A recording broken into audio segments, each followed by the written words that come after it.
Assalamualaikum warahmatullahi wabarakatuh. Mari belajar bersama lagi bersama saya Abu Marlo. Kali ini kita akan berbicara tentang bagaimana esensi puasa dan konteksnya untuk kita belajar letting go. Kita tahu bahwa ya ayyuhalladzina amanu kutiba alaikumusiyam kama kutiba alal ladzina min qablikum la'allakum tattaqun. Puasa itu didesain dari keimanan menuju kepada ketakwaan. Iman yang dimaksud di sini adalah kita melakukan dengan kerelaan hati. Yang kedua adalah kita melakukan dengan pengetahuan.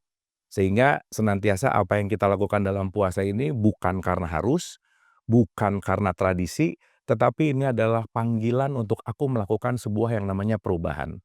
Kita tahu bahwa dalam kehidupan kita, yang kita lakukan keseharian itu akan menjadi yang namanya habits atau kebiasaan.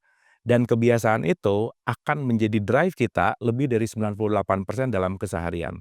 Sehingga orang yang tidak merubah kebiasaannya, dia akan sulit merubah kualitas hidupnya.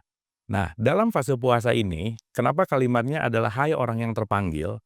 Artinya kita penting untuk menyadari bahwa ada sesuatu apa nih panggilan dari aku untuk melakukan sebuah hal yang namanya perubahan untuk perbaikan.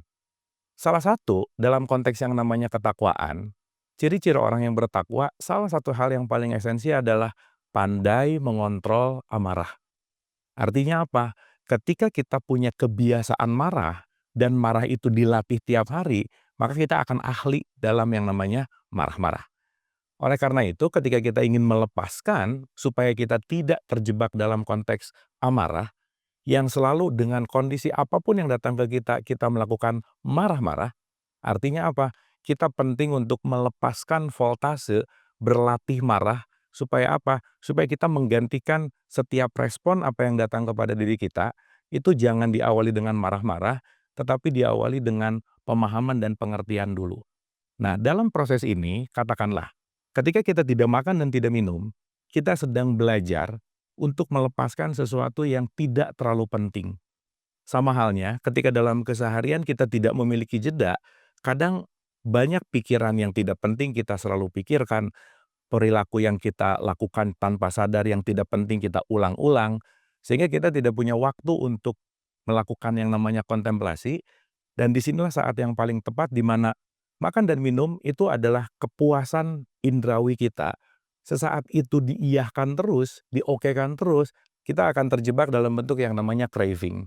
Sehingga kalau kita bicara dalam konteks level of energy, sesaat kita mulai berpuasa, tidak terlalu mendengarkan keinginan-keinginan ego, tidak terlalu mendengarkan keinginan-keinginan tubuh misalkan, tidak terlalu mendengarkan keinginan-keinginan pikiran misalkan, di situ kita akan lebih punya waktu untuk memilah dan memilih kira-kira hal apa sih yang jauh lebih penting dari kebiasaan yang selalu dilakukan ulang-ulang. Oleh karena itu, di bulan Ramadan ini, bukan hanya tidak makan, tidak minum, sibuk melakukan ritual, buka bersama dan seterusnya, tetapi milikilah waktu sesaat untuk ke dalam diri kita, untuk kita mulai cek and recheck dari semua apapun kebiasaan-kebiasaan kita, dan mulai memilah-memilih mana sih prioritas-prioritas yang sangat penting untuk kita lepaskan. Karena boleh jadi banyak sekali hal-hal yang tidak penting kita pikirkan, tidak penting kita lakukan, dan kebiasaan-kebiasaan yang membuat kita memilih hal yang sama. Sehingga selesai dari puasa kita punya new mindset, kita punya new self, dan yang pasti kita akan punya new value of life. Terima kasih. OK Kak.